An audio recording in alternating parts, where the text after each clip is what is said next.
Halo adik-adik, jumpa lagi di channel Five One Chemistry. Di video kali ini saya akan membahas tentang kesetimbangan kimia.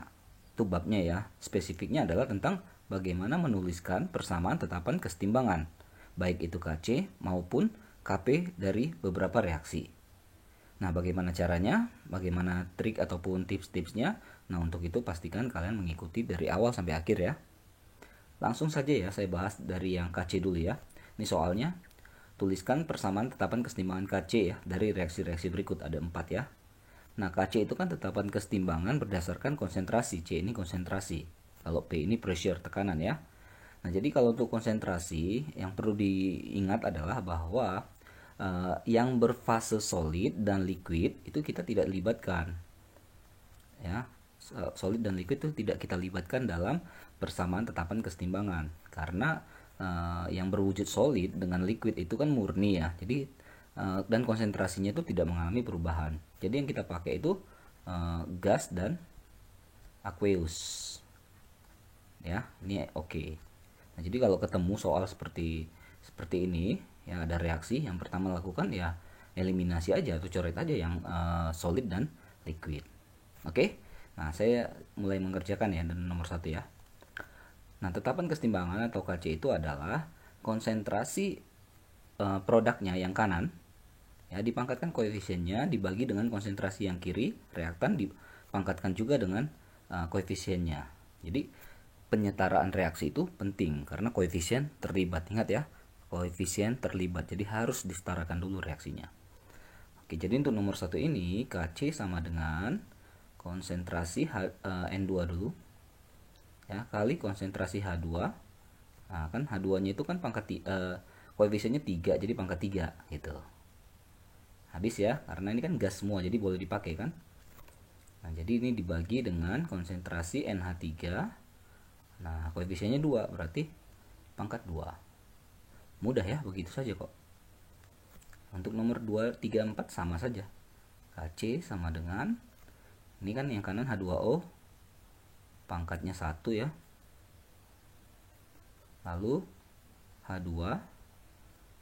Nah, lalu O2 pangkat setengah. Ya, ini fasenya kan gas semua, jadi bisa dipakai semua nih. Terlibat semua. Nah, untuk nomor 3 mulai harus hati-hati. Ya, Kc sama dengan, nah, seperti yang saya katakan tadi, kalau ketemu soal gini, yang solid langsung aja dicoret ya. Jadi yang lain aqueous aman. Nah, koefisien aman ya, tinggal kita masukkan yang kanan Fe3+, yang di kirinya konsentrasi Ag+ kali konsentrasi Fe2+. Beres. Nah, untuk yang terakhir juga seperti itu. Ya, yang solid kita coret. Nah, jadi yang tinggal ini ya. Nah, jadi kanan per kiri ya. CO2 pangkatnya 1 dibagi dengan SO2 kali dengan O2 pangkat setengah. Jadi inilah persamaan tetapan kesetimbangan Kc dari keempat reaksi ini. Gimana? Mudah ya? Asal diingat aja tips dan trik-triknya tadi ya. Yang jadi catatan-catatan tadi, koefisiennya harus disetarakan dulu dalam suatu reaksi. Lalu fase solid dengan fase liquid dicoret ya. Nah, karena konsentrasinya tidak mengalami perubahan. Oke, bagaimana dengan Kp? Nah, tetapan kesetimbangan Kp itu terjadi untuk yang berfase-fase gas.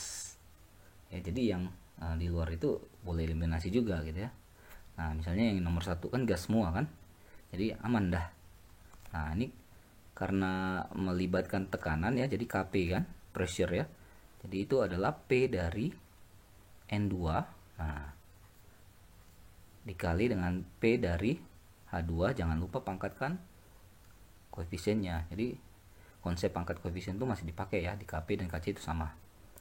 Dibagi dengan P dari NH3 kuadrat. Ya.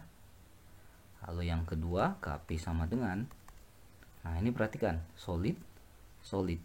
Jadi reaksi ini persamaan tetapan kesetimbangan atau Kp-nya praktis hanya dipengaruhi oleh tekanan si CO2-nya. Jadi ini adalah P dari CO2. Beres.